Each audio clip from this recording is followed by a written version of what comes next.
Lecture number 2 પૂર્ણ આંતરિક પરાવર્તન જેબી એન્ડ એસએ સાર્વજનિક હાઈસ્કૂલ વ્યારા આપ સૌનું હાર્દિક સ્વાગત કરે છે. અને બેટા મારી યુટ્યુબ ચેનલનું નામ છે યજ્ઞેશ સર ફિઝિક્સ, જેમાં તમને થોડા અપડેટ્સ થોડા સમયે સમયાંતરે જોવા મળશે. બરાબર છે. ઇમ્પોર્ટન્ટ ક્વેશ્ચન આવનારી પરીક્ષામાં હોઈ શકે. તો મિત્રો આજનો બીજો એક ક્વેશ્ચન છે પૂર્ણ આંતરિક પરાવર્તન, જે બોર્ડની પરીક્ષામાં પૂછી શકાય, આઈએમપી કહી શકાય. એના કન્સેપ્ટ ક્લિયર કરવા માટે જઈ રહ્યા છે, તો વધારે સમય લેતા નથી. બરાબર છે. પૂર્ણ આંતરિક પરાવર્તન શું છે એનો અભ્યાસ કરીએ. બરાબર, ચાલો. તો આપણે પ્રકાશનું એક કિરણ એવું લેવાનું છે બેટા કે જે એક માધ્યમમાંથી બીજા માધ્યમમાં પ્રવેશે છે. બરાબર. તો બે માધ્યમ કેવા હોવા જોઈએ? તો કે એક ઘટ્ટ માધ્યમ અને એક પાતળું માધ્યમ. બરાબર. તો પાતળા માધ્યમમાંથી ઘટ્ટ માધ્યમમાં પ્રકાશનું કિરણ પ્રવેશે ત્યારે શું થાય? ઘટ્ટ માધ્યમમાંથી પાતળા માધ્યમમાં પ્રવેશે છે ત્યારે શું થાય? તો બેટા અત્યારે આપણે એક બે માધ્યમને છૂટી પાડતી રેખા દોરી દઈએ. ચાલો, તો આ જે સપાટી છે એ બે માધ્યમને છૂટી પાડતી સપાટી છે. બરાબર. હવે ઉપરનું માધ્યમ છે એ પાતળું માધ્યમ છે, હવાનું માધ્યમ હોઈ શકે. બરાબર છે, પાતળું માધ્યમ છે. નીચેનું જે માધ્યમ છે બેટા એ ઘટ્ટ માધ્યમ છે. અને આપણે પ્રકાશના કિરણને ઘટ્ટ માધ્યમમાંથી પાતળા માધ્યમમાં જાય છે એવો આપણે અભ્યાસ કરવાનો છે. બરાબર છે. તો ઘટ્ટ માધ્યમના વક્રી ભવનાંકને આપણે N1 તરીકે લઈ લઈએ. બરાબર છે. પાતળા માધ્યમના વક્રી ભવનાંકને આપણે N2 તરીકે લઈ લઈએ. અને એક બિંદુ કે જ્યાંથી પ્રકાશનું ઉદ્ગમ છે, બરાબર છે, આ પ્રકાશીય ઘટ્ટ માધ્યમ છે કારણ કે પ્રકાશનું ઉદ્ગમ છે, એવી જ રીતે પ્રકાશીય પાતળું માધ્યમ છે. બરાબર. ચાલો, હવે પ્રકાશનું કિરણ અહીંથી સીધું લંબ, જે બે માધ્યમને છૂટી પાડતી રેખા છે ત્યાંથી લંબ દિશામાં આગળ વધે તો એ સીધું બહાર નીકળી જાય. બરાબર છે. બીજી વસ્તુ બેટા કે માની લો કે પ્રકાશનું માધ્યમ અહીંથી આ બિંદુએ આપાત થાય છે. બરાબર. બીજું એક બિંદુ લઈએ જ્યાંથી એ આપાત થાય છે. ત્રીજા બિંદુએ આપાત થાય છે. બરાબર છે. અને એક ચોથું બિંદુ એવું લઈ લઈએ કે જ્યાં એ આપાત થશે. બરાબર છે. ચાલો બેટા, આ બધાના નામ આપી દઈએ. આ બિંદુને આપણે O1 કહીશું, આ બિંદુને આપણે O2 કહીશું, આ બિંદુને O3, આ બિંદુને આપણે O4 તરીકે દર્શાવીએ. બરાબર છે. તો પ્રકાશનું કિરણ બેટા આપાત થાય છે. બરાબર છે. O1 બિંદુએ, O2 બિંદુએ, O3 બિંદુએ અને O4 બિંદુએ. બરાબર. પ્રકાશનું કિરણ જ્યાંથી આપાત થાય છે ત્યાંનું નામ તમે A આપી દો અથવા તો S આપી દો, સોર્સ છે એટલા માટે. બરાબર છે. અહીંથી પ્રકાશનું કિરણ સીધું બહાર નીકળી જાય છે. બરાબર છે, કારણ કે અહીં લંબરૂપે આપાત થાય છે એટલા માટે. અહીં લંબરૂપે આપાત થતું નથી. દરેક માટે આપણે આપાત કોણ અને વક્રીભૂત કોણના મૂલ્યો લખવાના છે. બરાબર છે. તો આપણે એક કામ કરીએ બેટા, તો કે દરેક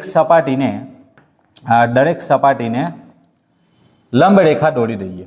બરાબર છે. દરેક બિંદુએ આપેલ સપાટીને લંબ રેખા દોરી દઈએ. આ O1 ની લંબ રેખા છે, આ O2 બિંદુએ લંબ રેખા છે એવું માની લઈએ બેટા. બરાબર છે. તેવી જ રીતે આ O3 બિંદુએ લંબ રેખા છે બેટા, આ O4 બિંદુએ લંબ રેખા છે. બરાબર. આપાત કિરણે લંબ સાથે બનાવેલ કોણને શું કહેવાય? આપાત કોણ કહેવાય. હા કે ના? બરાબર છે. તેવી રીતે આ I તરીકે લઈએ, બીજો માની લો કે I' તરીકે લઈએ. બરાબર છે. ચાલો, તો પ્રથમ કિરણની આપણે વાત કરીએ. તો પ્રથમ કિરણમાં પ્રકાશનું કિરણ છે એનું પ્રકાશીય માધ્યમમાં, જસ્ટ અ મિનિટ, ઓકે, પ્રકાશીય માધ્યમમાં આંશિક પરાવર્તન થશે બેટા. શું થશે? આંશિક પરાવર્તન થશે. અને એનું લંબથી દૂર જશે અને એનું આંશિક પારગમન થશે. તો આ જે કિરણ છે બેટા એ કિરણ છે આંશિક પરાવર્તિત કિરણ. આંશિક પરાવર્તન, થોડું ઘણું પરાવર્તન પ્રકાશીય માધ્યમમાં થાય. તો એ આંશિક પરાવર્તિત કિરણ છે. બરાબર. આ જે છે એ માધ્યમ ચેન્જ કરીને ગયું, ઘટ્ટ માધ્યમમાંથી પાતળા માધ્યમ તરફ જાય છે. બરાબર. એટલે આ છે આંશિક પારગમિત કિરણ અથવા પારગમન પામતું કિરણ, આંશિક, બરાબર છે. ચાલો બેટા, એ જ ઘટના O2 બિંદુએ પણ બને છે. કયા બિંદુએ બને છે બેટા? O2 બિંદુએ. તો ત્યાં પણ પ્રકાશના કિરણનું આંશિક પરાવર્તન થશે અને આંશિક પારગમન થાય છે, બરાબર. ચાલો, એ જ મુજબ O3 બિંદુએ શું થાય છે? તો કે જે પ્રકાશનું કિરણ અહીંથી આપાત થાય છે એ O3 તરફ, તો એ આપેલ સપાટીને સમાંતર બને છે. શું બનેલ? સપાટીને સમાંતર બને છે.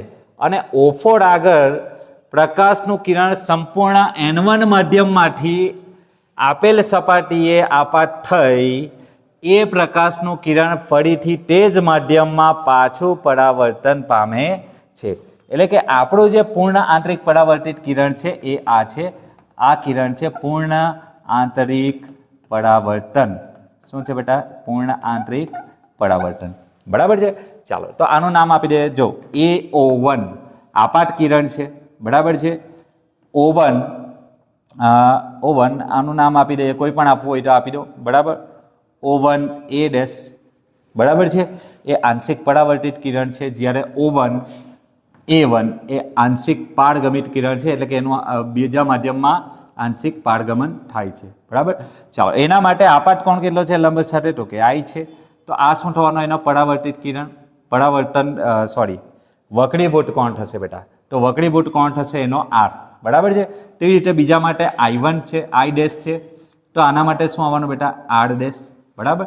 ચાલો, હવે અહીંયા ખાસ O3 બિંદુ આગળ જે R નું મૂલ્ય છે કેટલું બને છે બેટા? 90 ડિગ્રી બને છે, બરાબર છે. કારણ કે પ્રકાશનું કિરણ અહીંથી અહીંયા સુધી જ જાય છે, ત્યાં આપાત થઈને શું થાય છે બેટા? તો કે પ્રકાશીય સપાટીને સમાંતર થાય છે, બરાબર. જે તે બે માધ્યમને છૂટી પાડતી સપાટીને કેવું થાય છે? સમાંતર થાય છે. તો એના માટે વક્રીભૂત કોણ કેટલો થઈ ગયો? 90 ડિગ્રી થઈ ગયો, બરાબર છે.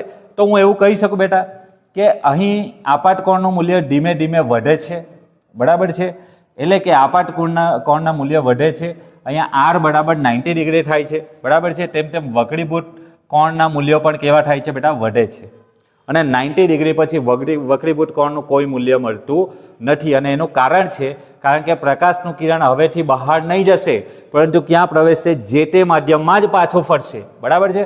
એટલે કે અહીં શું થયું? પૂર્ણ આંતરિક પરાવર્તન થઈ ગયું. શરૂઆતમાં થતું હતું આંશિક પરાવર્તન અને પછી થઈ ગયું બેટા પૂર્ણ આંતરિક પરાવર્તન. સમજાય છે? હા કે ના? બરાબર. તો પૂર્ણ આંતરિક પરાવર્તન થવાને કારણે, બરાબર, અહીં ટોટલી પ્રકાશ જે છે, પ્રકાશ ક્યાં જોવા મળશે બેટા? તો કે એક જ માધ્યમમાં જોવા મળશે. ક્લિયર? યસ ઓર નો? તો બેટા આપણે સ્નેલનો નિયમ જાણીએ છીએ. સ્નેલનો નિયમ શું છે? ફરી એકવાર, સ્નેલનો નિયમ શું છે બેટા? N1 sin I = N2 sin R. ચાલો, હવે આ જે ગણતરી કરવાની છે બેટા એ આપણે કરવાની છે O3 બિંદુ આગળ. કયા બિંદુ આગળ? O3 બિંદુ આગળ આપણે આકૃતિનો ઉપયોગ કરીશું. ચાલો, O3 બિંદુ આગળ શું જોવા મળે છે? તો કે O3 બિંદુ આગળ આપાત કોણને આપણે IC દ્વારા દર્શાવીશું. કારણ કે જ્યાં વક્રીભૂત કોણ 90 ડિગ્રી બને, બરાબર છે, એવા આપાત કોણના મૂલ્યને ક્રાંતિકોણ તરીકે ઓળખવામાં આવે. શાના તરીકે ઓળખવામાં આવે? ક્રાંતિકોણ તરીકે ઓળખવામાં આવે, બરાબર છે. એટલે આપાત કોણનું મૂલ્ય આપણે IC તરીકે લઈશું. ક્રિટિકલ એંગલ છે કારણ કે એના વક્રીભૂત કોણનું મૂલ્ય કેટલું આવશે બેટા? 90 ડિગ્રી આવશે. તો વક્રીભૂત કોણનું મૂલ્ય 90 ડિગ્રી થાય તો એવા આપાત કોણના મૂલ્યને આપણે ક્રાંતિકોણ તરીકે ઓળખીએ છીએ. આ તરફનું માધ્યમ નીચેની તરફનું કયું છે? N1. આ તરફનું માધ્યમ કયું છે? તો કે બેટા N2 છે. ક્લિયર? ચાલો, માટે આપણે લખી શકીએ બેટા આપેલ સમીકરણમાં O3 બિંદુ આગળ પહેલું માધ્યમ છે N1 sin, અને આપાત કોણ કેટલો થઈ ગયો બેટા? IC તરીકે લખ્યો, બરાબર. એટલે N1 sin IC = N2 sin, અને વક્રીભૂત કોણનું મૂલ્ય કેટલું છે બેટા? 90 ડિગ્રી છે. sin 90 નું મૂલ્ય કેટલું આવે? તો કે 1 આવે, બરાબર છે. આ 90 ડિગ્રી છે, sin 90 નું મૂલ્ય 1 આવશે, બરાબર છે. = N1 sin IC. ક્લિયર? માટે sin IC = N2 × 1 = N2, અને N1 ને આ તરફ લઈ જાઓ તો છેદમાં આવશે, એટલે N2 ના છેદમાં N1 આવશે, જેને આપણે N21 દ્વારા પણ દર્શાવી શકીએ, બરાબર. તો N21 શું છે? તો કે N1 ની સાપેક્ષે N2 નો સાપેક્ષ વક્રી ભવનાંક કહેવાય. આ સાપેક્ષ વક્રી ભવનાંક તરીકે ઓળખવામાં આવે છે. ચાલો બેટા, હવે આપણે માની લો કે N1 છે એ પાણીનું માધ્યમ છે. શાનું માધ્યમ છે? પાણીનું માધ્યમ છે, બરાબર છે. ક્લિયર? તો એ પાણીના માધ્યમનો N1 વક્રી ભવનાંક છે, બરાબર. ચાલો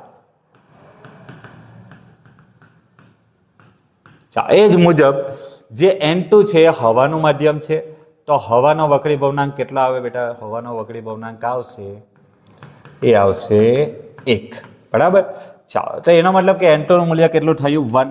આ સાઇન આઈસી ની કિંમતમાં આપણે એ કિંમત મૂકી દઈએ તો sine IC is equal to શું આવશે?